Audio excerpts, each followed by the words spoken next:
بسم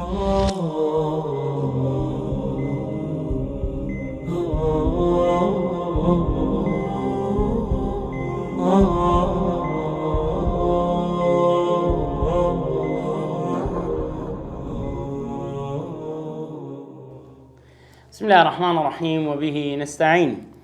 الزانم لا حلقة ديكي يكتب بينوا لشرح البلاغة الميسرة طبعا لا برسي وحفظها وستاين لبابتي القصر. درسي بيشتر باسي تمانكر درسي بيشتر باسي لمتعلقات فعل بون أواني بفعل متعلقا أوش آخر شر باسي تمانكر مفعول به كان جيني تقديم ذكري لسر فعلكي داو لبوتي تقديم ذكري كان جيني تقديم ذكري أو لا شيء كش بس شيء كرتي أوش ما كان لنا ونمونا كان متعلقات فعلي وشو جار ومجرور لبرو نمونا هنا بوانا أول لا شيء كي استهاتينا سر بابتي قصر كقولت مع بابتي قصر بابتي شيء مهمة زور خلق لي يعني براسي جيربوا لو إن شاء الله تعالى لقل ما بن بوردي جنجارك جيلي راب قرنوا بسياركان تام بنوسنو لاشتك تينا جيشن لو بسياركان من بيب جينا إن شاء الله ولا خدمة دادا بين دبوا جواب دانوي ويساش دوباره بسم الله. القصر طبعا القصر ليرا نسيتي القصر حقيقي نحو لا معبود بحق إلا الله وإضافي نحو لا شاعر إلى المتنبي. أما بيشو بين السر ولا برو يقرأوا هات تسبيقين هرتيناجين دبي بينكم ملك تعارفية باسكين يكمش تعريفي لغوي كي قصر يعني القصر قصر دو معناه هي دو معناه هي يعني دو شهي كبا معناه قصر بقصر بكاري بينين معناه كشتان بيدرم باشا. اولا القصر دواميا الحصر باشا قصر حصر هردو كان سنه هريكن قصروا حصر هردو كان بمعنى يتسدين حبس يعني أقل شوينة شي ديتت قوتيان حصر أداة حصر ما بس تي لبوتيا ها قصر باشا يعني هذا شتم بيبريك الدنياوي هبي أو تسه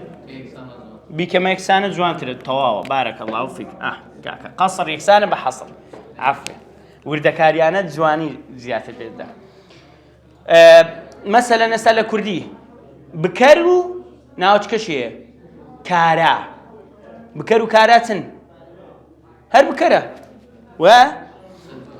بقسم منه والله أعلم المهم أدي قصر حصر يكن هر دوشان بمعنى يتسدين بمعنى حبس دين حبس يا مجد حبس دين حبس يا حبس كردن سجن كردن ونيا اشتكى مثلا تو لا شيء أوها حصرت كم نروي أو تيه أو حبسة أو قصرة أو حصرة أدي هرب كلش حصر بكاردين درين كابرتي وا ها درين كابرة حصر كرا ونيا درين كابرة محصر كرد ها كدري يعني مثلا حتى درين كابرة جيش تيليهات حصر بو جيشك حصر بو صار دوري جيرا بالضبط عين اشتا يعني تو بزانا اما حصر بكاردين حبسيش بكاردين باشا اولا لا اقدر ما لوية بو معنى اللغوية بعود آتي باسكي خواده فرمته حور مقصورات لقصريونات قصري بلو قصروهات ما بس لقصري اويو ويكما ديرين قصر كوشك حور مقصورات لو قصريك امدري نقل قصر كوشك اسا بو معناي لا بو معناي باشا بو معناي مدرين ما مصرانا اوستي بو معناي بريم حور مقصورات بقى حصر قصر حصر كيراش كما واحد سكب من اللي بيشم فيه حور مقصورات في الخيام خيامتي اولا جمعي خيمه باش مدين خيمه باش نظم معناه دي هي خيمه لكن خمان خيمه تادر اشتاق المهم ضل حور ما بس حور العينه حوري مقصورات في الخيام يعني بالضبط، يعني حور محبوسات في الخيام أو حور العينيانة كدلين محبوس نك محبوس دستيان كلب تكرابي، يعني تنها لوين در الناس أو بياوي ديكو لبو بياوي ديكنين لبو يكس بزانا حور مقصورات في الخيام لبوان تنها دكواتا يعني استهاد معناه لغوية كزار منات من قصر لبلاغتيا نمونة من دايتي ونمونة ني لبو الشرح كدني قصر آقادار با أو نمونة لبو تسير تيجيشتني لغوية يعني بس معناه قصرتيا تم مفهومك الدمام من تسبكم مفهومك تبيبجين كقصرتيا يعني اشتكى تنها لبو أوي لبو اشتدي كنيا باشا آتش كشمان هذا فرمته وهل سر حور العينة يعني اشتكاش بما بزني بس سكين القرآن لو يندر هاته وعندهم ليه هل سر حور الأنزام شيء لبريتي وعندهم قاصرات الطرف لم يطمثهن إنس قبلهم ولا جان وقاصرات الطرف بابي بالضبط جوانا بس أنت مش آت جوانا أنا بكر وعندهم ما بس أهل بهشته سيان هي قاصرات الطرف باشا قاصرات لبري أهان لو كيديش قوتي مقصورات قاصرات جمعيتيا ما دام آت جمعيتيا جمع مؤنثة لبري حور منيا قاصرات الطرف طرف يعني انت ديتن يعني طرف ونيا خد وش دره طرفي بطرف يعني ما بتساو او حيك بيكتاو هو طرف طرف يعني او قاصرات ما بس يصير قاصرات الطرف طرف يعني طبعا تمشاكرني شي راس خوشني ها اوها تمشدك موتيا ونيا ضلت حور أو عندهم قاصرات الطرف طرف يعني تاويان تنها لسرميدي خويانا بياوكي خويانا باشا خجني يستدانوي بياوكان ين قاصرات الطرف خو أجب مسألة حلال وحرام بي بالضبط حقه منيا مسألة حلال وحرام بي قسك الطواوة بلام لبا حلال وحرام ليردا ولا لا شي دي كان مثلا بيا يشبه ماشيوا هر حظي ليه شنو بيا هر واو هر اصلك شرواو غيرة انسان شو هاي قبولناك لو لبهشت دا جنيتو تمشايك بشريكناك غيريتو تاوي كسك نابيني تقلتو كاتك جني خلق اتو نابيني اتو جني چه نابيني ايش جني خلق شي نابيني باشا دكاتو لبهشت وها بأس بينه بابينا لو دري وضع حصري وشكا حتى اسا خصت ورنا دبين مو باشا قصر معناته لكردي قصر بمعنى كرت هالينان دي كرت هالينان لو كرت هالينان ما مصطفى دري تنها اخ كرتي يعني ما بس بيتيا همو معناه كاني ليدك مو كرتي دينم لويدا لبرو يكغلا ليك لو ما بستاني كم لبو قصري بأسلوبي قصر بكاردينم لبو كرتي لكمو معناه كي كردكمو يستدين بنمونيه كرتي يلدينم لو شتيدا فقط باشا معنى الاصطلاحي كيتيا إثبات حكم لشيء ونفيه عمن سواه أو عمن عداه تخصيص أمر بأمر بوسيلة معينة أو دو بيناسي يعني تم أو قصر حصري كرحمة الله باشا يعني سبا ولا بروي طلبك قوتي ما مصاغر شكل قوت بينوسي باشا مثلا ضليتي إثبات حكم باشا إثبات حكم يعني تسباندني حكمك باشا لشيء لبوشتك ونفيه نفيتي ها أكل لبو شيء لقريته أو ها لبو حكمك نفي كردني أو حكمه عمن عداه درجتي أو ها أدي من درجتهم كما قد يعرف عمن عداو إثبات كردني حكم قلب واشتق ونفي كردني لهرتيش تديكيه يعني تخصيص أمر تخصيص كدنو تايبت كدني اشتق أمر باشا لأمر تخصيص كدني بابتك لو بابتك شي كديا بس بوسيلة معينة بوسيلة هوكارتي تايبت تايبت بوسيلة معينة زور تاكا ديارك لو بضي اللي بري وسيلة مان هي ما عندك هوكار مان هي سدينا سري بإنما وبنفي وباستثناء وبتقديم وما حقه تأخير وأنا بوانا أمن قصر ذاك بس قصر ذاكي يعني يسمى بس نفي ذاك بون بريم لا منيا لا يأتي محمد إلى السوق محمد ناتا بازاره لا يأتي بس نفي كم كل لو يبرم محمد بلا دكواته أوي بابتك لو بوسيلك ديكين أوجا سبابين بزانين دلين جوركاني يعني من تيدقم دطوان بمسر معنى اصطلاحي كي يان أوتا بابلين تقسيماتك يعني أجا بين كاميرا كي برسكينوا باشا بين بزاني تمشابكين سمان هي وش قلت والله دانشنم لينا بس نازم أو دوري منو بدانشنو كده القصر دو جور مان هي توتي حقيقي مان هي يعني راستي وهروها إضافي مان هي إضافي بس يك ملاحظة يعني أما زور مصطلحات هيك باسي دكينا قدار بواني كنحوي خينجيا مشكلة بو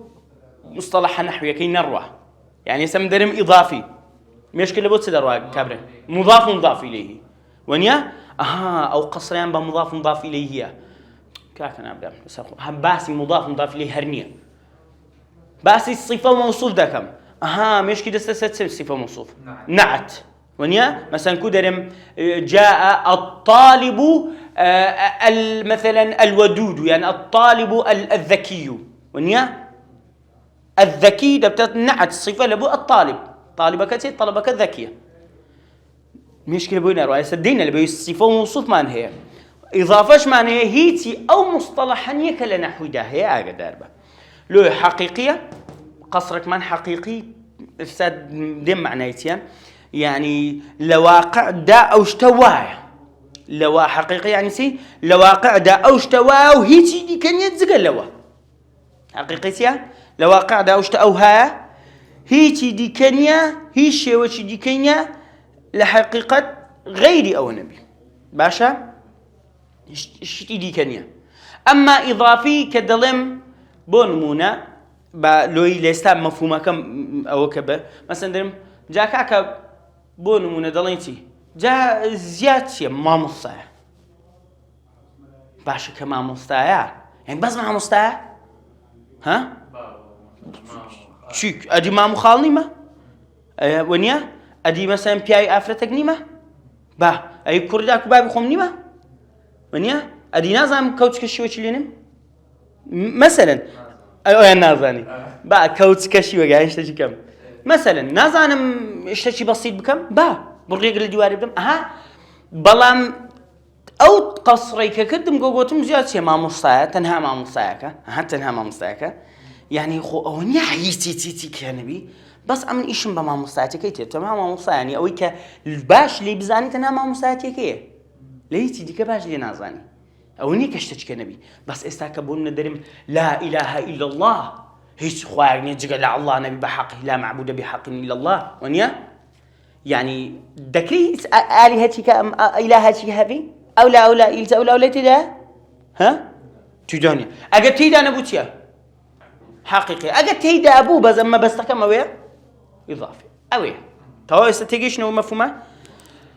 هردو تشيشان حقيقي شو إضافيش دو باشي اللي دفتو هردو شانتي قصري موصوف لس الصفة وصف كراو لس الصفة قصري الصفة لسر موصوف هو شيء ودبيور ده ودبيم بس زاري وبنوسو يعني لكن دوبي دوبارة إضافيك شو هماشت قصري ت أو نسيت موصوف على الصفة قصر شيء بيش أنا منوسي يعني قصري إضافة كتجو قصري موصوف لسر صفة من هي وقصري صفة لسر موصوف من هي باشا تواوي ساوها واضحة زور تاكد دين أسا بزاين أوكانيكا بين الشي بكينو وردة ولا إن شاء الله زاري هشتا لما تنكينا لسري دليتي حقيقي نحو لا معبود بحق إلا الله ما بس حقيقي أي النوع الأول القصر حقيقي قصر حقيقي من هي كدر لا معبود بحق إلا الله أو قصر مكريانا قصري تمكر قصري معبودية أو شتي كده برستريه تنها لساتشيم قصر كر أو شتم تنها لساتشي قصر كر تنها لساتشيم هيشتو تنها لبو الله حقيقية يعني إضافية حقيقية يعني دكري الله اشتشي دي كبي معبودة دكري معبودة كهبي نخير دكواتا الله معبودة تنهائش أما إضافي من هي وروها نحو لا شاعر إلى المتنبي ذاك لا شاعر إلى المتنبي قالوا كسب عقلي نحوي تمشي بك مضاف إليه تدا لا شاعر إلى المتنبي لا شاعر مضاف إليه تدانية باشا لا شاعر إلا المتنبي ده هيك شاعر هرنية إلا متنبي نبي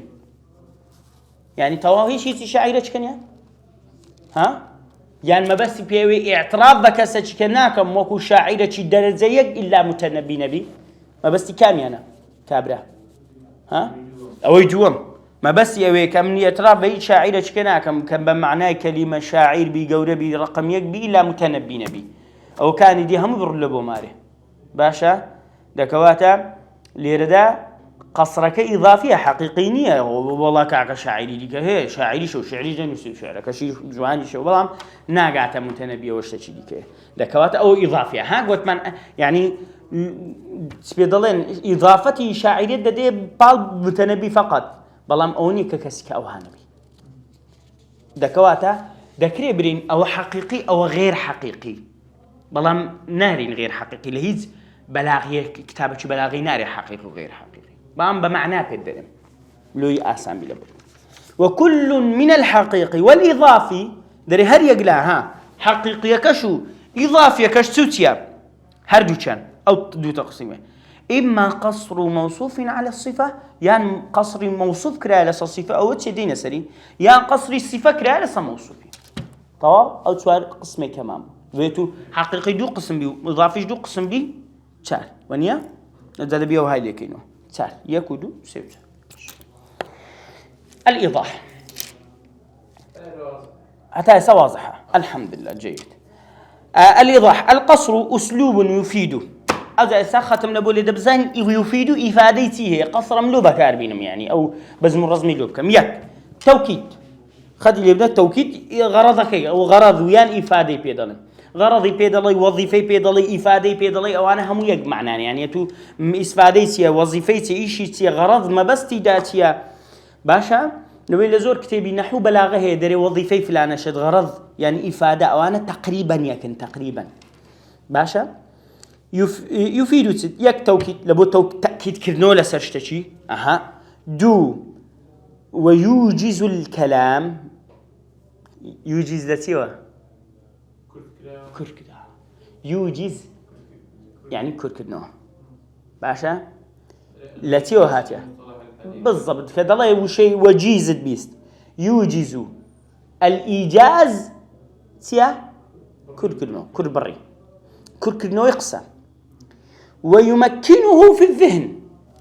تمكين ذاك يمكن تمكين كدن يعني هيزش بده تواناش بده ديتسبيني كلام للذهني دا ديتسبيني والسيما باشا ده تواني سارة مشي لبو زيادكي ويزيل اللبس نار يكان لا ده بابينو سماوي أنا بروي اشتق ننسره أو دبي ويزيل اللبس يعني لا يزيل ذاتي وهات الفعل كي ما دام يا أكا ضمية تيا بالضبط سي زالة أو ها يزيل لزالة وهاتيا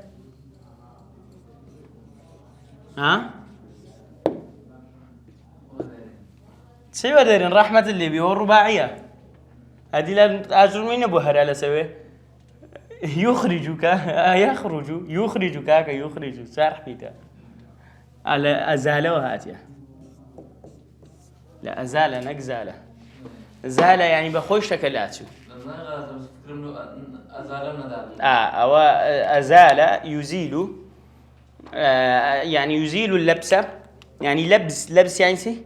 اشتكتي كلي وناروني تدابي باشا لا يددا دكواتا يعني تو استفادة كان قصر أويا فلو قلت مثلا أقبلهم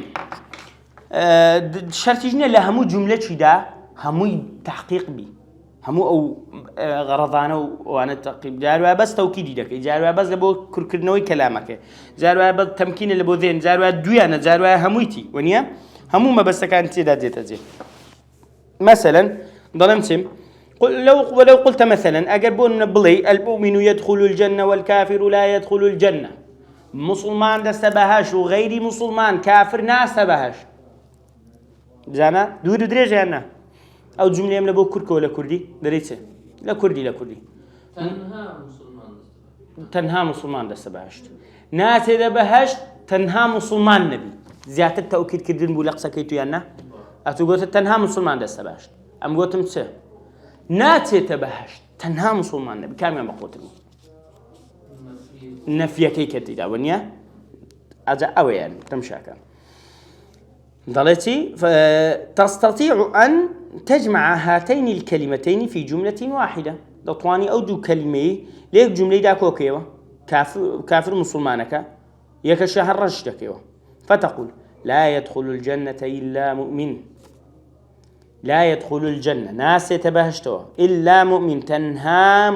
مؤمن نبي بروادار نبي يعني هو نفي وإثبات نفي شي تدا إثبات شي تدا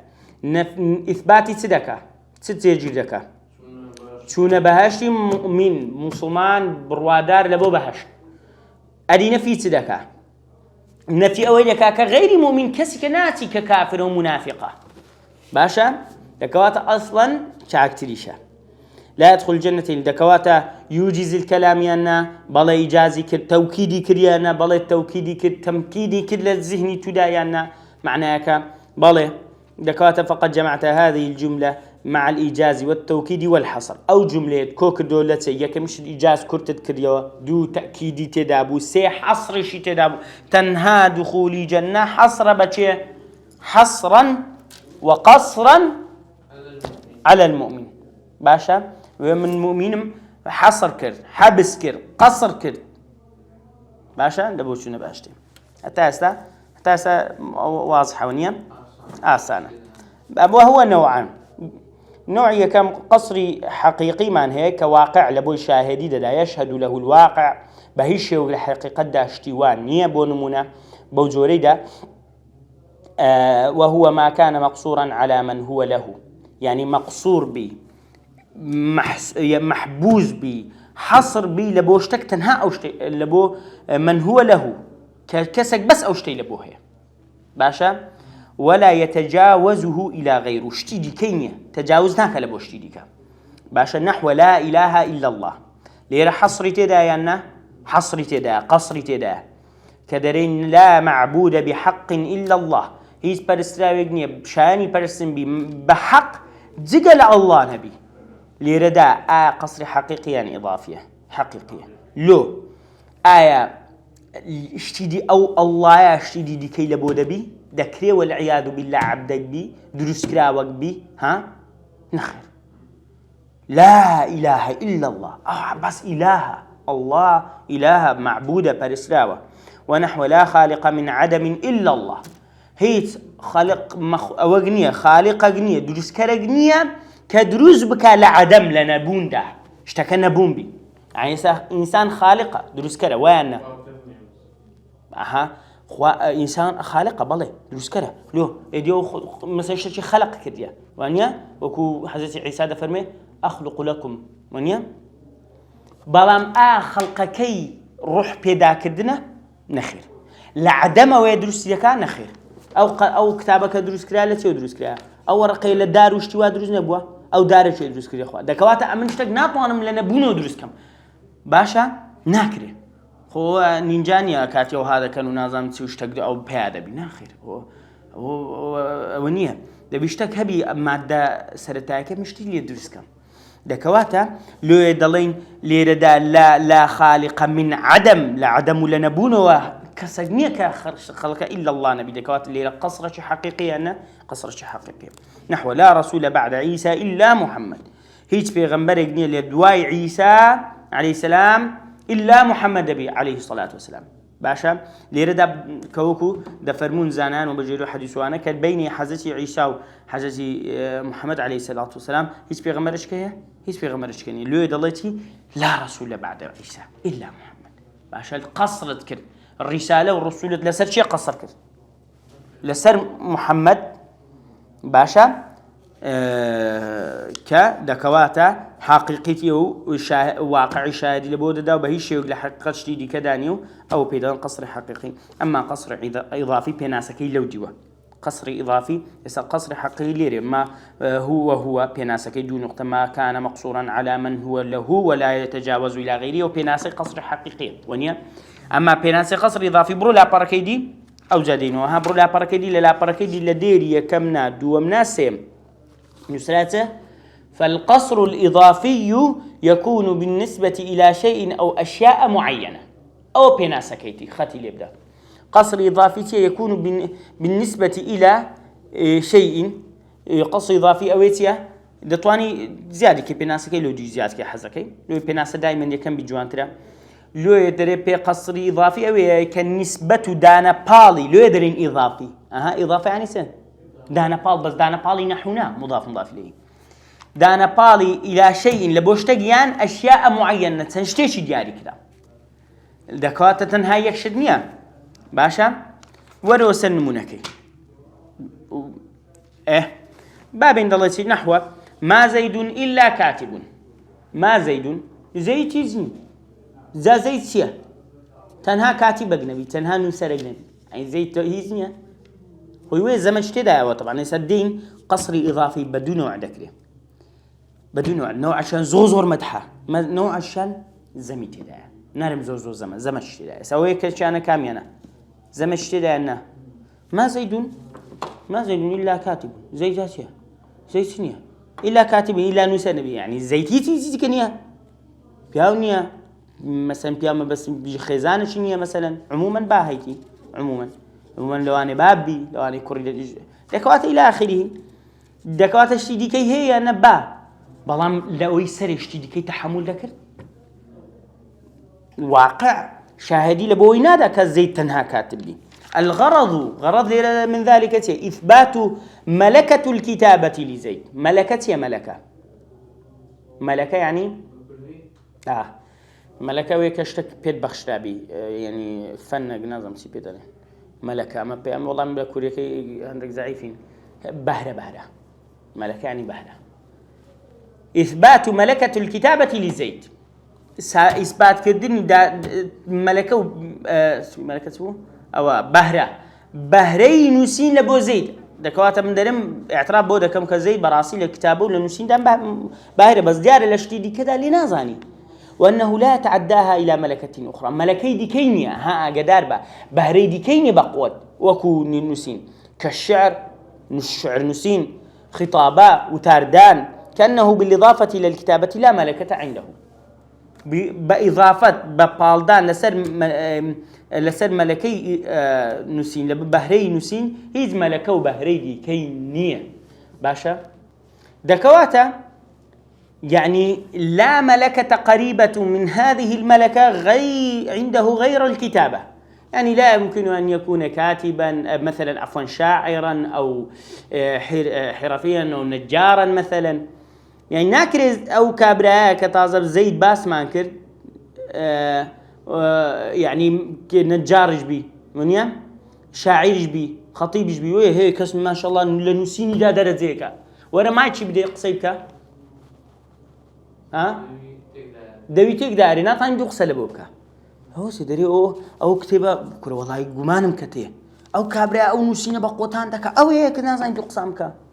كركاك ملكي كتابيه بهري كتابيه بهري قصة كدنية طبيعية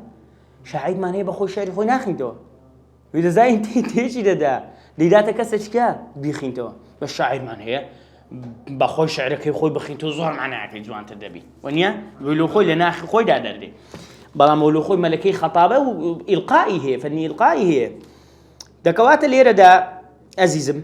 كدلين لنمونك أو دي كدلين ما زيد إلا كاتب زيتني اللي قال كتابك يعني ملكه وبهرج كينيا كلكتبون زي ما ذكرش دي كبي بلام لا إله إلا الله ذكر الله اشتكي دي كبي هي تيت طواو لا ها صفة يعني العياذ بالله قابل الصفات دي كي النفي بكم لا الله نعم بلام ذكر اشتكي دي كبي نخير ذكري لمعبودي لابتي نخير باشا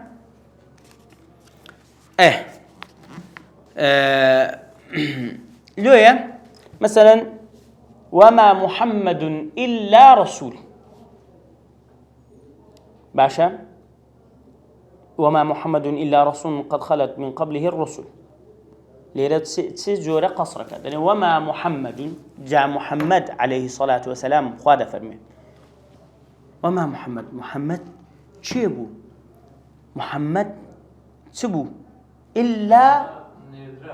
نردراوغ نبي إلا رسول تنها نردراوغ يعني محمد عليه الصلاة والسلام بيغمبره هيجي ترنبو تنها نردراوغ باب نبو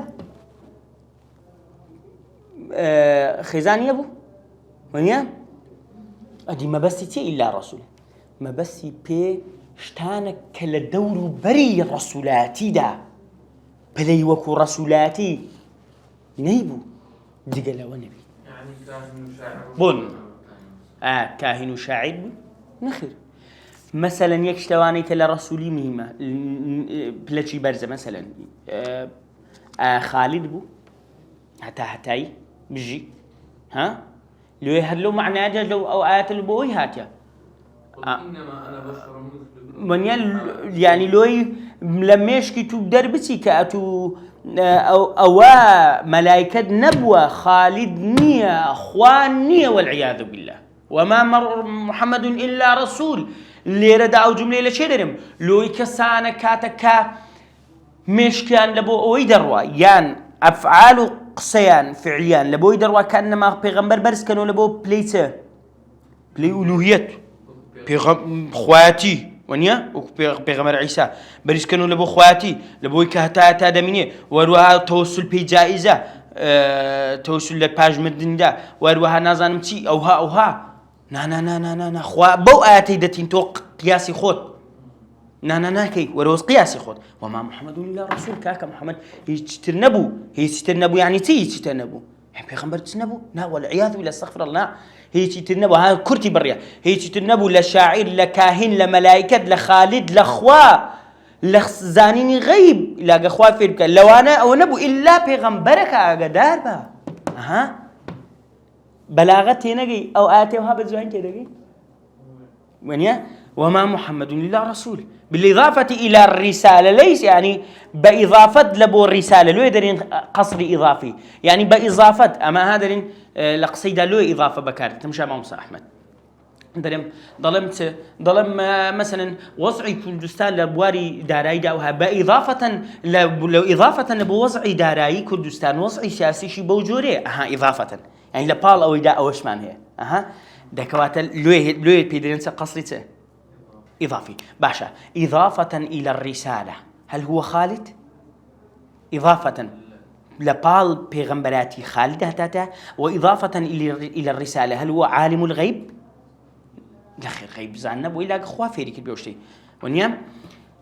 هي صفتة شيء قريب لو صفتين مية زقل الرسالة نبي أو قصرة أو قصر إضافي فرقه لك قصري حقيقي باشا ثم إن كل منهما عفوا يعني هذه يقول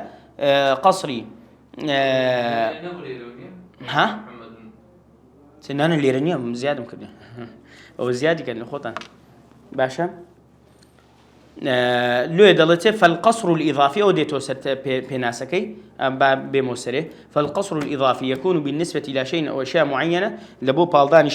إلى شيء نشتق يعني عندك شيء دياري كلا وإلا فإن له ملكات أخرى وإلا قلنا بهري ديكي هي ديكي هي ولكنها دون هذه الملكة من التمييز والإبداع بلام هيش تشي ديكي بقدر أو تيدا إبداعي كربي وتمييزي هبي جاكرا وهبي بيرم صلى الله عليه وسلم لبلب جوركيتيا كبيغمبر بوا ونيا تبلتشي ديكي جوري هي وكو بيغمبراتي ها نري سركده خو سركده ديكاش نيت غير كبيغمبر بوبي با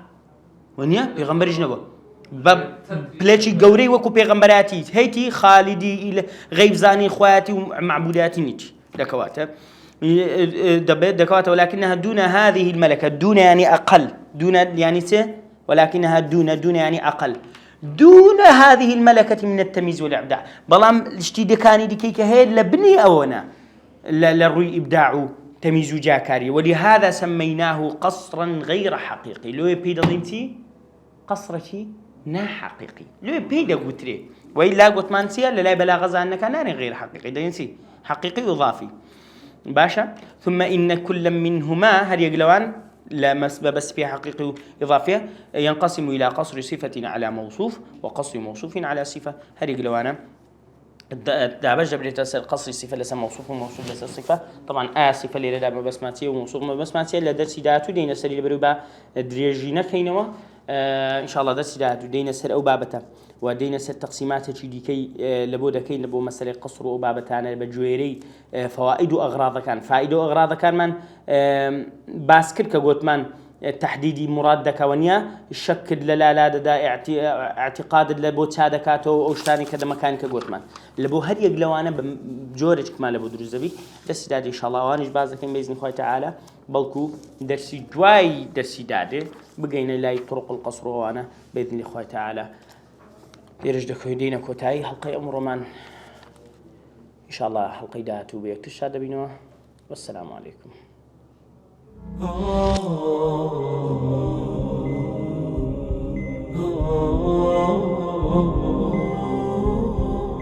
Oh